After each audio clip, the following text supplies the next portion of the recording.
May 27, 1941. The Atlantic is cold, silent. Then, boom. A German battleship, the pride of the Nazi Navy, is torn apart by British guns and torpedoes. Over 2,000 lives lost. A steel giant sunk beneath the waves. But what really happened that day? And why was the world so obsessed with one ship?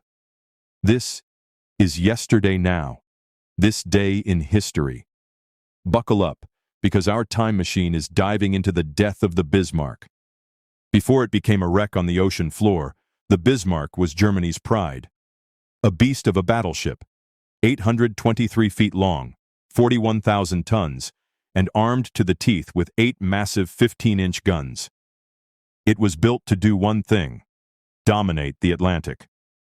When it launched in 1939, the Allies took one look and said, "We're in trouble." But here's the twist. The Bismarck wasn't just a ship. It was a symbol of Hitler's naval ambitions, of German engineering, and of the Nazi regime's growing arrogance. Fast forward to May 24, 1941. The Bismarck teams up with the cruiser Prinz Eugen and heads into the Atlantic on a secret mission, Operation Rheinübung. The goal? Disrupt Allied supply lines from North America. But then, the Battle of the Denmark Strait. The Bismarck goes toe-to-toe with Britain's pride, HMS Hood. In a flash, the Hood is hit. Massive explosion. 1,415 British sailors die in seconds. Only 3 survive. Winston Churchill is furious. He gives the order, "Sink the Bismarck at all costs." And with that, the greatest naval chase of World War II begins.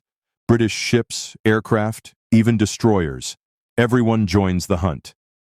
For days, the Bismarck tries to outrun them. It zigs, it zags, it disappears into fog. But on May 26th, a lucky break. A British ferry Swordfish biplane, yes, a slow, clunky biplane, launches a torpedo that damages the Bismarck's rudder. The mighty battleship can now only turn in circles.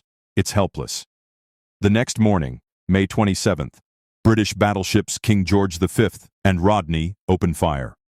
For 90 brutal minutes, shells rain down. The Bismarck is shattered, burning. At 10:39 a.m., it slips beneath the waves. Out of over 2,200 crew members, only 114 survive. The sinking of the Bismarck was more than a naval victory. It was a morale boost for Britain, a warning to Germany, and a moment frozen in time. Books were written, songs were sung. Even Hollywood made a movie. But deep under the ocean, the wreck still lies, silent, twisted, rusting. A relic of war, a symbol of how even the greatest machines can fall. So next time you hear about ships and battles, remember. On this day, May 27th, a Titan fell, not just from firepower, but from fate, strategy, and a tiny biplane with a lucky torpedo. History isn't just in textbooks, it's out there, beneath the waves. This was yesterday now. If you enjoyed that dive into history, hit that like button, subscribe, and let us know in the comments. What historical moment should we surface next? Until then, stay curious, stay bold, and remember, history isn't old, it's alive.